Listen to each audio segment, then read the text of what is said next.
I once worked with a senior executive who had recently lost her job. We reworked her LinkedIn profile and her LinkedIn presence, and within days, recruiters that she had never met were reaching out to her. She hadn't applied for a single job, so what happened? It didn't happen because she suddenly became more qualified. It happened because she became easier to find. So let me give you the whole lesson up front. Your LinkedIn profile is not a document about you. It's a document for the people searching for you. Nothing I will show you in this video touches on your experience or your job title. It's about 4 fields in your LinkedIn profile, and you can fix all of them this afternoon. So here's what we're covering. First, the single field that decides whether you appear in a recruiter search at all. Second, your about opening and how it makes the person who finds you actually reach out to you. Then I will show you where the keyword work really lives, in the parts of your profile you wrote for a person, never imagining a search engine would be reading them. And last, you will learn one setting that decides whether a search firm ever sees you. Most people have it wrong or even off.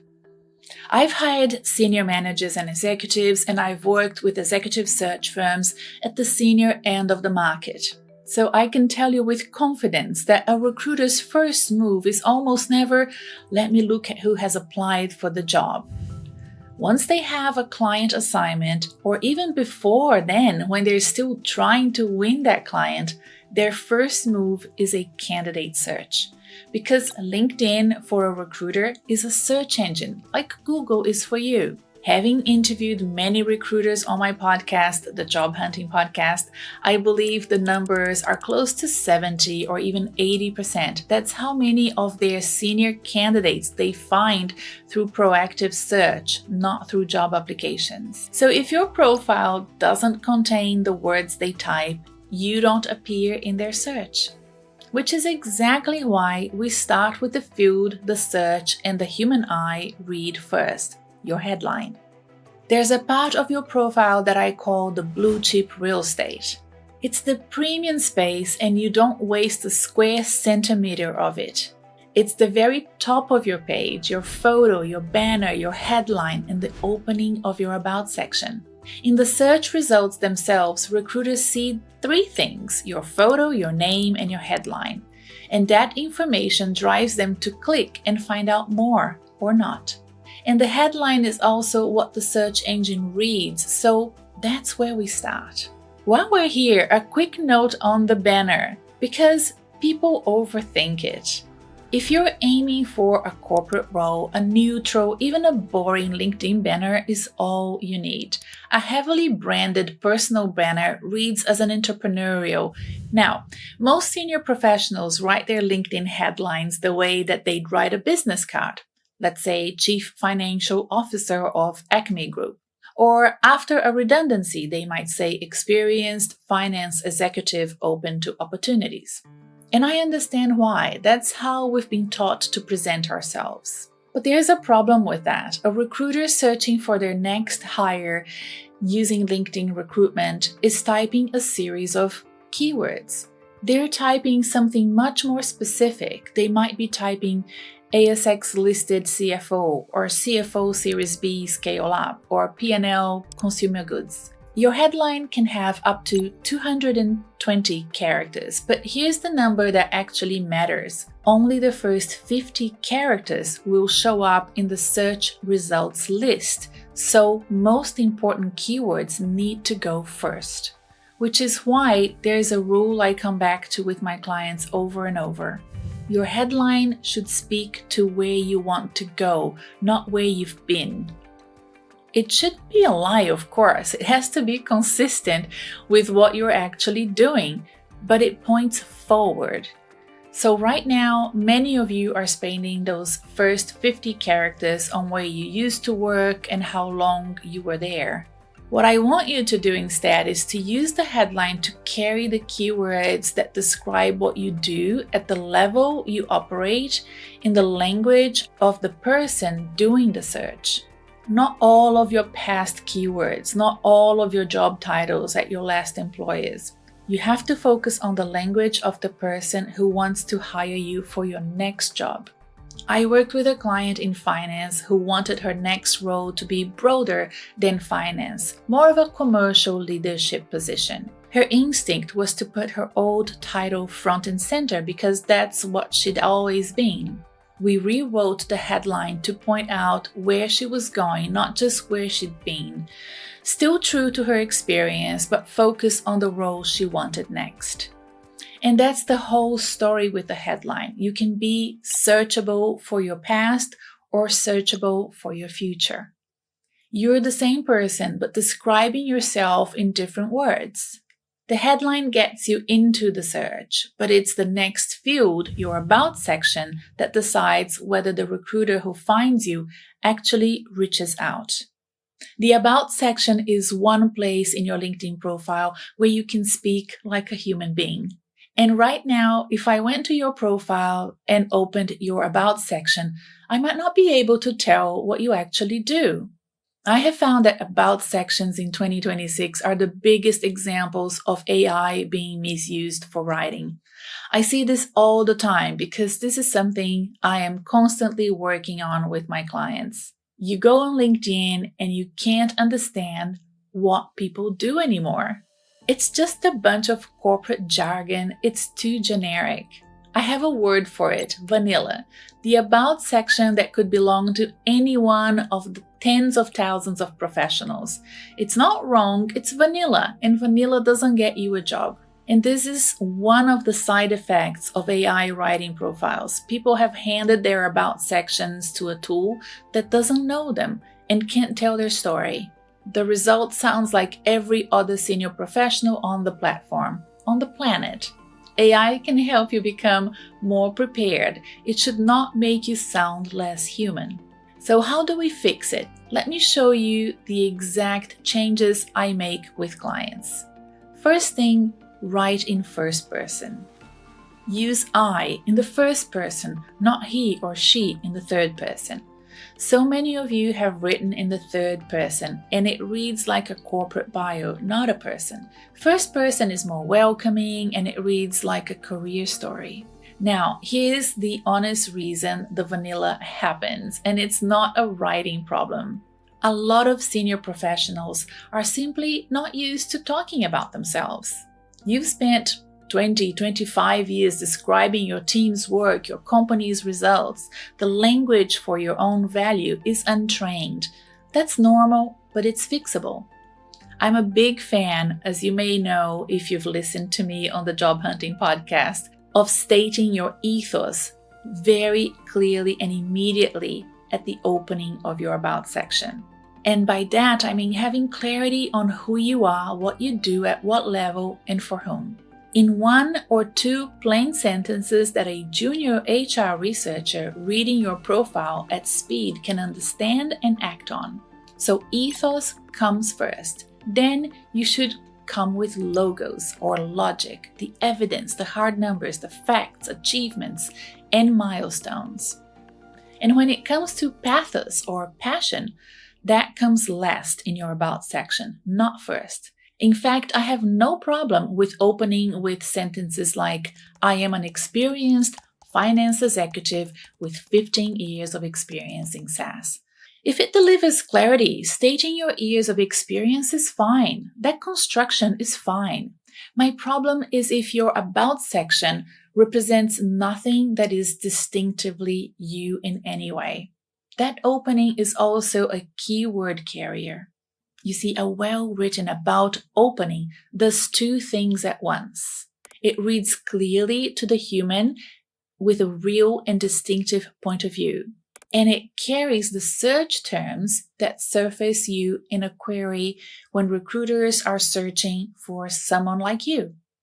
I once coached a very accomplished professional who had spent a lot of time writing their About section. It was thoughtful and it was long.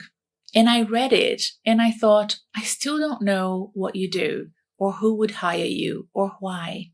We have a very short time window. with the person reading your profile, especially at the top of the page before they scroll down. That window has to earn the next scroll down the page to your experience section. I want to say something here that we'll come back to, because there is one kind of sentence in your About section that does more work than the rest of the section combined. We're going to get into it. Because the third thing I will show you is where the keyword work actually lives. You get that right and you start surfacing in searches you are invisible to right now. But first, you need to know what recruiters are actually searching for, because that's what tells you the words you choose. Recruiters usually combine job titles, industry terms, geography, and the specific competencies the hiring brief lists. Now, there are 3 primary places in your profile where those search terms are read and matched. The first is your headline. We covered that. The second is your About section, specifically the opening portion. And the third is the one almost everyone misses. It's your job titles and the wording under your most recent roles. The recruiter search doesn't stop at your headline and your About. It reads your job titles and your recent positions. So if your most recent role just says general manager or manager with a description written in internal company language, you are invisible to a search for a function you actually perform, like project management. So the words a recruiter would type, the function, the scope, the sector, needs to live in your recent job titles and role descriptions too, in plain text the search can read. The practical implication is this: you need to know what words your target roles use to describe what you do. And those words need to appear in your profile in a form the search can read. Not buried in a paragraph of prose, not presented as a graphic. It needs to be pure text. Here's one exercise that I give my clients. Go to 5 to 10 job descriptions for the senior roles that you want. Now look at how they describe the function. What titles do they use? What competencies do they name? That vocabulary belongs in your profile. These are the words that you need to strategically place in your LinkedIn profile. I want to put it this way. Many executive search firms will identify a long list of candidates, sometimes 50 names, before they narrow to a long list that they will talk to, then a short list of 3 to 6 that they will present to their clients. Most of those names are people who were not looking, they were found. The recruiter typed a search and their profiles appeared. And this is what you need to understand about senior hiring. LinkedIn's own research puts it at around 70% of professionals who are passive, not actively looking, but open to the right conversation. That's not an executive specific number, but the patterns hold at your level as well. Most of the people who get hired this way were never applying, which means the people who get headhunted are not the most active job seekers. They're the most findable ones. And here's the other side of this. I've seen clients who had exactly the experience a search firm was looking for exactly, and they were never found until they started working with me. Not because the opportunity didn't exist, but because the right keywords weren't in their LinkedIn profiles. Now, if you're thinking this is a lot and you're not sure you can see your own profile clearly, that's completely normal. And it's really hard to do this for yourself. And honestly, this is an important part of what I do with my coaching clients, LinkedIn audits. If you want my eyes on your profile, the link to work with me is in the description below. Now, this is the setting you will want to use strategically on LinkedIn. There's a setting called Open to Work. You may already know about it. You may even have turned it on right now. But there are 2 versions of it, and they do opposite things. If you have it on, there's a real chance it's the version working against you, or maybe it's the right one and you don't yet know what it's doing for you. The public version puts a green banner on your profile. I want to be clear about this. For a senior professional in transition, that banner carries a real cost. It signals active searching to anyone in your network, including your current employer if you're still employed. Most of my clients in transition keep it off, and I don't recommend it as a default. There are exceptions. It depends on your market, your level, your situation, but the default that I want for you is the second version. The recruiter-only version is invisible to everyone except people using LinkedIn Recruiter, minus your direct employer. So that's the setting I want you to consider. Here's the simplest way I can explain what it does. Let's say you work for Coca-Cola. Coca-Cola won't see that you're open to work, but Pepsi will. Your employer is protected from the signal. The whole rest of the market receives it, according to LinkedIn. And one more thing about this setting, and it's my actual recommendation: leave it on forever and ever. Even when you land your job, even if you have a perfectly great job, ideally, you want to always be in a position where you're casually browsing. It costs you nothing. It audits your market rate and it keeps the door open before you even need a door. Now, let's have a look at what all of this looks like in practice.